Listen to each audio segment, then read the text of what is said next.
Há muito tempo atrás, a gente falava que a gente tinha uma flora intestinal, né? Isso mudou, hoje é microbiota intestinal, né? Hoje a gente conseguiu descobrir que existe um órgão virtual dentro do nosso corpo, que é a microbiota. Por que virtual? Porque são microscópicos, né? São micro-organismos, são bactérias que são ali, que vivem dentro da gente. Eu costumo falar que é a gente que vive dentro desse monte de bichinho, porque a gente tem mais bactéria no intestino do que célula no corpo. Então, é muita quantidade de bactéria. E essas bactérias, elas são bactérias extremamente importantes. Por quê? Porque ela é a nossa primeira barreira imunitária. Quer dizer, tudo que a gente come e tem que ser absorvido, são essas bactérias que têm essa percepção e captam os nutrientes necessários. O que a gente come e que não deve ser absorvido, elas têm essa inteligência de separar o joio do trigo, vamos dizer assim.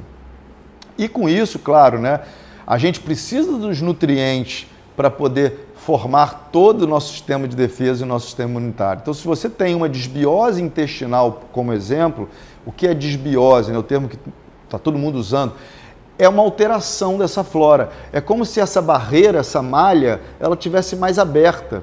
É como se fosse uma peneira mais aberta. E aí passam coisas que não deveriam passar, entram coisas que não deveriam entrar e acabam também não entrando aquilo que deveria entrar. Então você vai ter consequências na sua saúde seríssimas. A primeira é a queda da sua imunidade. Então imagine só, uma desbiose intestinal pode levar, leva a uma desbiose vaginal. Então, olha que coisa, que é uma alteração da flora da vagina. Então você fica muito mais predisposta a desenvolver infecção urinária de repetição, candidíase de repetição. Então, quando você tem, por exemplo, uma candidíase, você já pode ter absoluta certeza, essa pessoa tem desbiose. Se você vai tratar com o antifúngico para matar a cândida, é claro, você está com a doença, tem que tomar um remédio, sim, mas se você não repopularizar o seu intestino, você vai ficar tendo de forma repetitiva.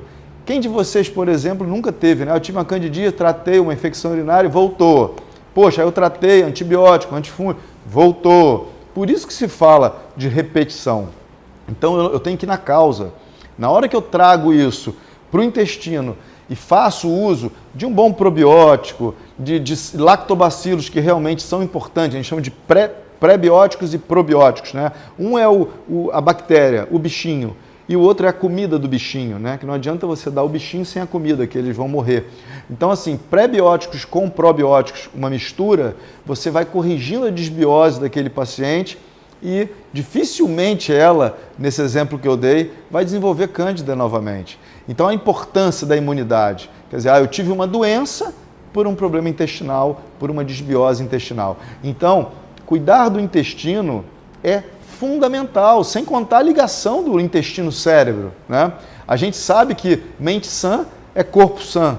E a gente tem um nervo vago que liga, né, o intestino ao cérebro. E esse nervo vago ele é fundamental, porque quem nunca, num quadro de ansiedade, correu para o banheiro com uma diarreia? Olha a ligação direta que a gente tem intestino-cérebro. 80%, 90% da nossa serotonina, que é a substância do prazer e do bem-estar, é a substância antidepressiva, é produzida no intestino, em quase 90% dele. Então, assim, como que eu vou separar o intestino? Você entende como o intestino, chamado hoje de segundo cérebro, eu posso afirmar que o intestino é o primeiro cérebro. Isso daqui é o segundo. Então, ele é importante para o nosso sistema imunológico? Ele é fundamental. 80% da nossa imunidade é a nível intestinal. E ponto.